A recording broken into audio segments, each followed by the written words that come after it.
بسم اللہ الرحمن الرحیم پرچار پروگرام کے ساتھ میں ہوں آپ کا میزبان احمد نواز خان۔ آپ کو بتاتے چلیں کہ کچھ وقت سے خبریں آ رہی تھیں کہ شریف فیملی کے درمیان شاید کوئی اختلافات ہیں، اور شہباز شریف صاحب کی جو علیحدہ پالیسی ہے، الگ پالیسی ہے، سابق وزیر اعظم نواز شریف سے ان کی جو علیحدہ جو معاملات ہیں، وہ جو تمام تر جو شکایات ہیں یا گلے شکوے تھے یا مارکیٹ میں جو ریومرز تھیں، جو سیاست میں ایک ہلچل سی مچی ہوئی تھی، تو اس میں آج جس طرح مریم نواز نے جا کے شہباز شریف قائد حزب اختلاف ان سے جا کے ملی ہیں، اور جس طرح انہوں نے حمزہ شہباز کو گلے ملی ہیں، اور اس سے یہ تمام تر چیزیں پتہ چل جاتا ہے کہ جو اختلافات کی خبریں تھیں وہ بے بنیاد تھی۔ اسی کے ساتھ یہ آپ کو بتاتے چلیں کہ جو شہباز شریف اور سابق وزیر اعظم نواز شریف کے درمیان ایک رشتہ ہے، یہ ایک باپ بیٹے کا ہے، اور شہباز شریف نواز شریف کو اپنے والد کا درجہ دیتے ہیں اور والد کی طرح سمجھتے ہیں، اور ان کا ہر حکم والد کا حکم سے سمجھ کر ہی اس کو آگے لے کر جاتے ہیں۔ اور اسی طرح حمزہ شہباز اور مریم نواز کے درمیان ماضی میں بھی بہت ساری باتیں ہوتی آ رہی ہیں، اور اب بھی ہوتی ہیں، اور آج کو ان کے ایک دوسرے کے ساتھ ملنے کو تو مزید سوشل میڈیا پہ جو ویڈیو وائرل بھی ہو رہی ہے اور ساتھ کمنٹس بھی جا رہے ہیں، وہ ظاہر ہے ہر بندے نے اپنے حساب سے اس ویڈیو پہ یا اس جو ہے کیا کہتے ہیں بات چیت پہ اپنا رنگ دیتا ہے، ہر ذہن اپنے ذہن کے حساب سے اس کو سمجھتا ہے اور اسی پر کمنٹس بھی اسی حساب سے کرتا ہے۔ اور اسی کے ساتھ جس طرح آپ کو بتایا کہ جب سابق صدر پرویز مشرف کا دور تھا، اقتدار تھا، تو سابق صدر پرویز مشرف نے نواز شریف کو پیغام بھجوایا تھا جب وہ جلا وطنی میں تھے، تو ان سے یہ کہا تھا کہ شہباز شریف کو آپ ہمیں دے دیں، یعنی کہ ہم اس کو پرائم منسٹر بناتے ہیں اور ملک کا نظام اس کو سنبھالیں اور یہ معاملات چلا سکتے ہیں۔ تو آپ ایک سائڈ پہ ہو کے بیٹھ کے آپ یہ ساری صورتحال کو مانیٹر کرتے رہیں، پارٹی بھی چلائیں اور سارا معاملات دیکھیں، لیکن آپ اقتدار میں نہ آئیں اور معاملات جو ہیں پارٹی کے اور جو حکومت کے وہ آپ شہباز شریف کے حوالے کر دیں۔ تو اس ٹائم میاں محمد شریف صاحب زندہ تھے، سابق وزیر اعظم نواز شریف اور شہباز شریف کے جو والد صاحب تھے، تو انہوں نے ایک بات کہی تھی شہباز شریف کو کہ یہ اس طرح کی جو آفرز آتی ہیں مختلف اداروں کی طرف سے، تو یہ دراصل آپ دونوں بھائیوں کو تقسیم کرنے کی ایک وہ کیا کہتے ہیں گیم ہے یا ایک حصہ ہے، تو آپ دونوں جب تک اتفاق اور اتحاد میں رہیں گے تو آپ سیاست بھی لمبا عرصہ کریں گے اور جو حکمرانی ہے وہ بھی اچھے طریقے سے کر سکیں گے۔ اگر آپ تقسیم ہو گئے ایک دوسرے کو، یعنی کہ ڈاج دے کے کسی اقتدار کی کرسی تک پہنچ گئے، تو یہ معاملات جو ہیں زیادہ دیر آپ نہیں چلا سکتے۔ تو ان کا کہنا یہی تھا کہ میاں محمد شریف صاحب کا کہ آپ دونوں بھائیوں میں جو سابق وزیر اعظم نواز شریف ہیں وہ آپ کے بڑے بھائی ہیں، باپ کی طرح ہیں، آپ نے ہر ان کا حکم ماننا ہے۔ تو اس کے بعد شہباز شریف صاحب جو قومی اسمبلی میں قائد حزب اختلاف ہیں، وزیر اعلیٰ پنجاب بھی رہے ہیں، تو انہوں نے اپنی وہ بات، اپنے والد صاحب کی بات کو پلے باندھ لیا، اور اس کے بعد سابق وزیر اعظم نواز شریف کا انہوں نے ہر حکم جو ہے اپنے والد کے حکم کی طرح مانا ہے، اور ان کے جو بھی فیصلے ہیں ان کو بے شک پسند نہ بھی کرتے ہوں تب بھی انہوں نے مانا ہے۔ اور اسی طرح جس طرح ہم نے آپ کو بتایا کہ چودھری نثار کا معاملہ ہے، ایک وقت تھا کہ چودھری نثار اور شہباز شریف ایک مسلم لیگ نون میں ایک دھڑا بنانے جا رہے ہیں، اور اس کا نام یہ ہوگا وہ ہوگا وہ بھی آخر جو تمام تر جو کیا کہتے ہیں باتیں ہیں، وہ افواہیں ہیں، وہ بھی دم توڑ گئیں اور اپنے منطقی انجام تک پہنچے ان کو۔ اور اس کے بعد جب یہ معاملہ ہوا پاناما والا اور دیگر معاملات، تو یہی باتیں آ رہی تھی کہ شہباز شریف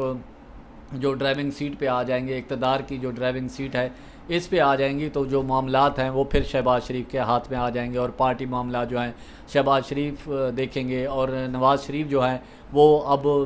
بالکل ایک سائڈ پہ رہ جائیں گے اور ان کی سیاست ختم ہوگی اور یہ معاملات۔ اور اسی طرح جس طرح شہباز شریف صاحب اب ان دنوں میں جو جیل میں ہیں، کسٹڈی میں ہیں، تو خواجہ آصف اور احسن اقبال کی ان سے ملاقات بھی ہوئی ہے، اور ملاقات کے چرچے بھی لوگوں کے سامنے آئے ہیں اور چیزیں سامنے آئی ہیں، لیکن وہی حتمی بات اس کا فیصلہ بہرحال سابق وزیر اعظم نواز شریف نے کرنا ہے۔ اب ایک سوچنے کی بات ہے، سیاسی ماہرین بھی یہی کہتے ہیں، اور ہم ایز اے طالب علم، سیاست کے طالب علم کے طور پہ یہی سمجھتے ہیں کہ جب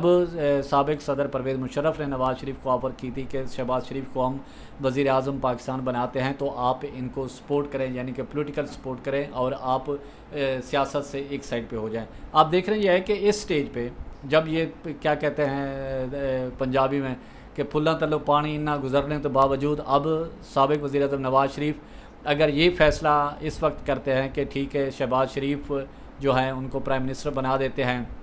اور وہ ملکی معاملات اور پیچھے بیٹھ کے سابق وزیر اعظم نواز شریف وہ معاملات دیکھیں گے، تو یہ اب بات ہضم ہونے والی نہیں ہے، کیونکہ فیصلے پاکستان مسلم لیگ نون میں تمام اختیارات جو ہے وہ فیصلوں کا سابق وزیر اعظم نواز شریف کے پاس ہے، اور ووٹ بینک بھی اگر دیکھا جائے تو وہ بھی سابق وزیر اعظم نواز شریف کے پاس ہے، اور اس کے بعد جو مریم نواز ہے اور اس کی جو دھواندار تقاریر ہوتی ہیں تو لوگ جو اٹیچمنٹ ہے،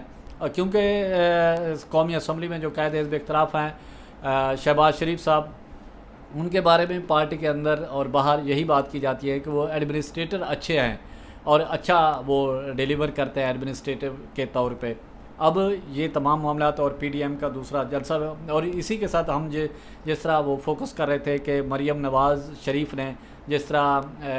حمزہ شہباز کو جپھی ڈالی، تو اس کو پی ٹی آئی اپنے حساب سے اس کو کر رہی ہے، تشریح کر رہی ہے،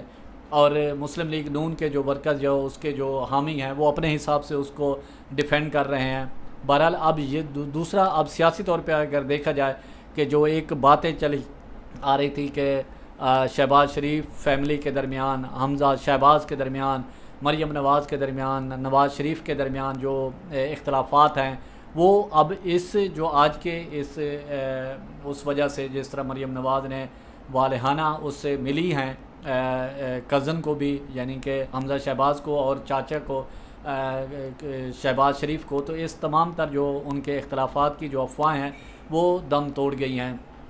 اور جو انہوں نے ایک پیغام دیا ہے کہ وہ جب اقتدار تھا تب بھی وہ ایک تھے، جب اب اقتدار سے باہر ہیں، اب جب مشکل حالات ہیں مسلم لیگ نون پہ، لیکن شہباز شریف اور مسلم لیگ نون کے جو قائد ہیں نواز شریف، وہ اس میں کوئی اختلافات ان میں نہیں ہے، وہ بالکل متحد اور اتفاق ہے۔ اور اسی طرح پارٹی کو بھی یہ ایک پیغام گیا ہے، جو پارٹی کے اندر کچھ لوگ اگر کوئی اس طرح کا سوچ رہے تھے تو ان کے بارے میں بھی وہ افواہیں دم توڑ گیا، اور ان کی جو پارٹی میں ایک جو جب سوچا جا رہا تھا کہ شاید ان کے درمیان بھی جو اختلافات ہیں وہ شدت اختیار کر گئے ہیں، کوئی گروپ بننے جا رہا ہے، تو وہ ان دونوں صورتوں میں ان کی بھی نفی ہوتی ہے۔ اور آگے چلیں کہ 8 تاریخ کو جو پی ڈی ایم کا اجلاس ہے، کیونکہ پی ڈی ایم جہاں حکومت مشکلات کا شکار ہے وہاں پی ڈی ایم خود بھی اختلافات کا شکار ہے، اور ان کے اندر جو چیزیں چل رہی تھے، خاص کر سابق وزیر اعظم نواز شریف جس طرح سپیچ کرتے ہیں، اور سردار ایاز صادق کا جو معاملہ ہے، اور اس سے پہلے اویس نورانی کا جو معاملہ بلوچستان میں انہوں نے سپیچ کی، ظاہر لامحالہ چھوٹے موٹے جو معاملات ہیں وہ پی ڈی ایم میں چل رہے ہیں۔ اور 8 نومبر کو پی ڈی ایم کا اجلاس بھی بلایا ہے، اور مولانا فضل الرحمان کی سربراہی میں ہوگا، اور شاہد خاقان عباسی سابق وزیر اعظم وہ بھی اس میں شرکت کریں گے، سابق وزیر اعظم راجہ پرویز اشرف پیپلز پارٹی کے، شیر رحمان، احسن اقبال، یہ پی ڈی ایم کے اجلاس میں ظاہر شریک ہوں گے، اور جو آئندہ کے معاملات ہیں اور پشاور کا جو 22 نومبر کا جلسہ ہے اس کی تیاری کے حوالے سے بھی مشاورت ہوگی، اور جو تمام تر چیزیں ہیں اس حوالے سے بھی یہ معاملات زیر بحث آئیں گے۔ اور اسی کے ساتھ اگلا جو 10 نومبر کو جمعیت علماء اسلام نے اپنا انٹرنل اجلاس بھی بلایا ہوا ہے، تاکہ پشاور کا جو جلسہ ہے اور اس کے بعد جو ملتان میں جلسہ ہے وہ اس کو کامیابی سے ہمکنار کرایا جائے۔ آپ دیکھ رہے ہیں یہ ہے کہ سیاسی ماہرین یہی کہہ رہے ہیں کہ منزل قریب ہے، تبدیلی کے لیے باتیں چل رہی ہیں، ہو سکتا ہے کہ آئندہ جو پنڈی جو کیئر ٹیکر پرائم منسٹر جو کوئی باغ دوڑ ہے وہ پنڈی کے ہاتھ ہی لگے، پنڈی کا ہی بندہ اس چیز کو دیکھے۔ آپ دیکھ رہے ہیں یہ ہے کہ آنے والے وقت میں کیا فیصلے ہوتے ہیں اور کیا اس کی اہمیت ہوتی ہے۔ تمام تر جو صورتحال تھی وہ آپ کے علم میں لانا تھی۔ اسی کے ساتھ پرچار کی ٹیم کو اجازت دے، اپنے گرد و نواح کا خاص خیال رکھے، لوگوں کے لیے آسانیاں پیدا